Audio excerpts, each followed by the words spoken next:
Welcome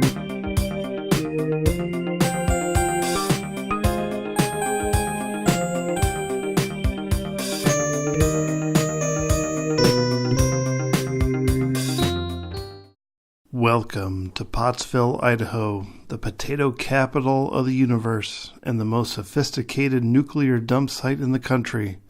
A small town, not much different from any other Main Street, USA.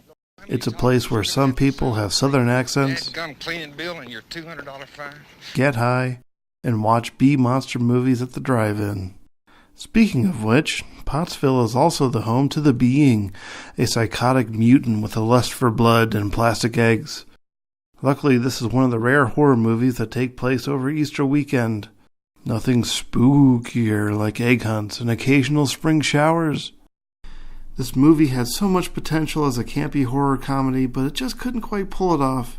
It has every B-movie horror trope, a gooey monster birthed by an environmental disaster who terrorizes a small town, the authorities who try to cover it up because the potato business is so lucrative. He's going to spoil it for me.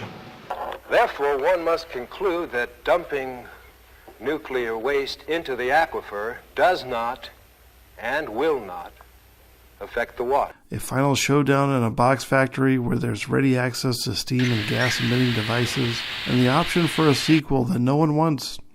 Oh, and it's got Martin Landau being eaten like 5 times. What's not to love? Well, mostly this guy. This is the producer and lead actor, Rex Coltrane. That's about 1 X shy of a full-blown porno name. It's actually Bill Osco, who coincidentally produced Flesh Gordon, a raunchy 70s cinematic masterpiece.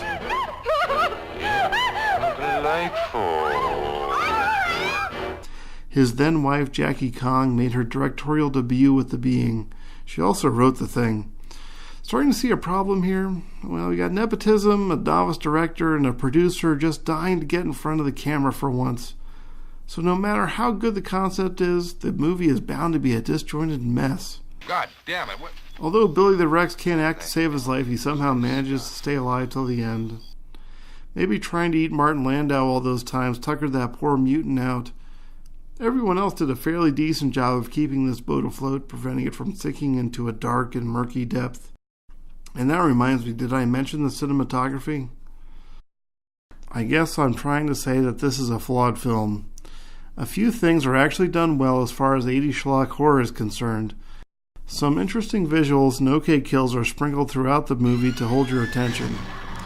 There are legitimate laughs and unintentional giggles of which I could have used much, much more. Susie found the prize-winning egg! Oh, shit. The rubber monster suit is low-key hilarious with its googly eye and a movable but pulsating head.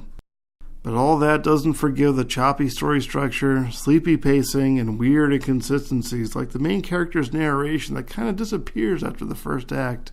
I don't believe you, Dudley. One of the worst storms in 20 years will bring us some poor Mexican for fishing without a license. The mutant monster guy has a fascinating origin story, but that isn't developed well, almost not at all, really. There could be an interesting sci-fi angle that could lead to compelling character development, but I suppose that would distract from the bizarre anti-porn subplot.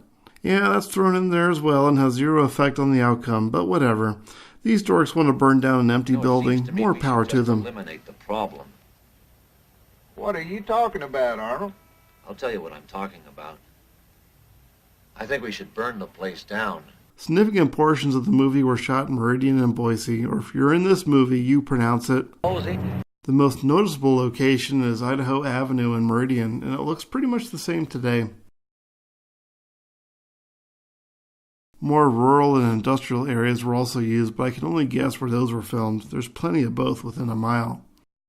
You can't get much better setting for a cheesy monster movie, and it's just a shame the Being couldn't live up to it. But perhaps the Being will rise again out of its tunnel after more than 35 years. I can't wait till the sequel comes out in 2023 celebrating the 40th anniversary. I'll be the first one to buy a ticket.